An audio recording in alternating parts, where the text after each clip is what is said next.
Yo, what's good? It's your boy Jay Will coming back with another one. And I want to get down on this Lovie Smith firing.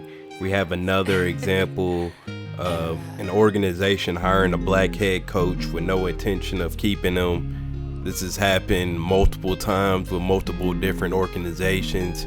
But Houston is one of the main teams that kind of has a trend of doing this.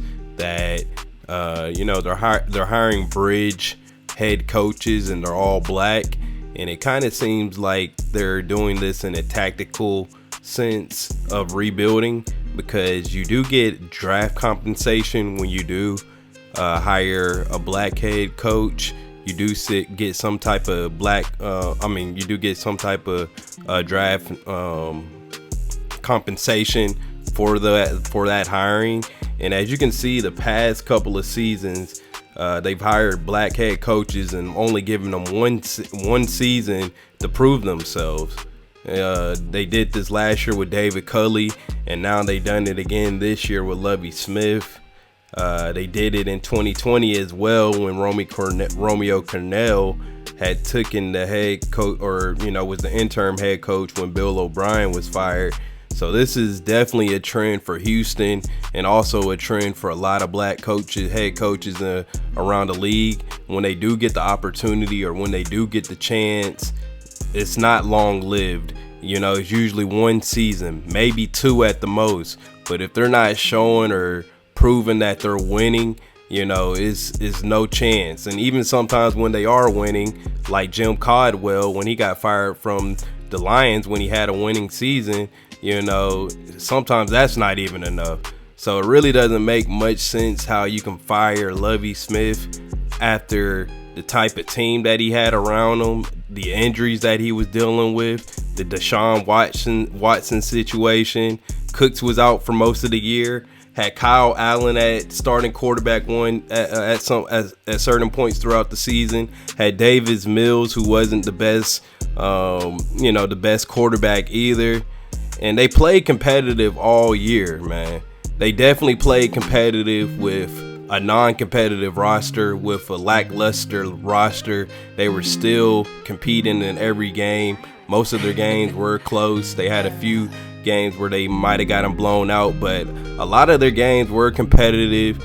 And if he had the talent around him, if he had a sustainable quarterback, we could be talking about a whole different type of Texans team.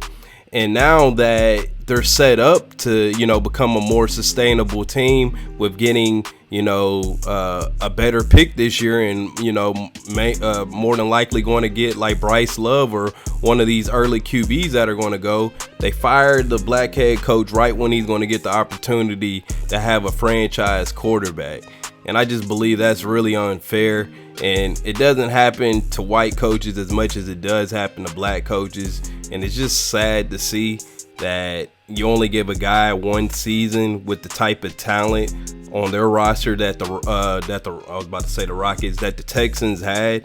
And I mean, it's really just sad. And Houston should be, disgusted in themselves. Like I said, they done this the past couple of seasons, and I'm thinking this is more of a strategic strategy. I won't be surprised if this time they won't hire a black head coach. I wouldn't be surprised if it's a white head coach this time, because they done what they done. They've gotten they got in their compensation from doing it already. They got the compensation from doing it with David Culley. They got in it with Lovie Smith. So I wouldn't be surprised if it's not a brother this time. And I'm glad they have given these black coaches the opportunity.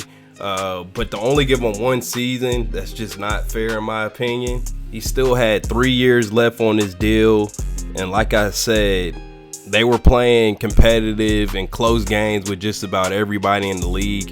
And I don't think there was another coach that could have did any better than what Lovie Smith did this season. I don't really know exactly what management or what ownership is expecting out of Lovie Smith. Like, what do you really want him to do with that roster that y'all have given him, that the GM has given him? If anybody needs to be getting a lot of the blame, it should be the GM for putting that type of squad out there.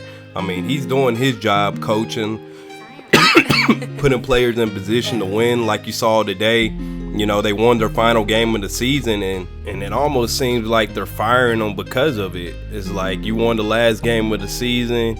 You know, we wanted that number one pick, and you're going to go out here and, you know, win this game. You know what? You're out of here, because we really didn't have any plans of you being our head coach in the future anyways.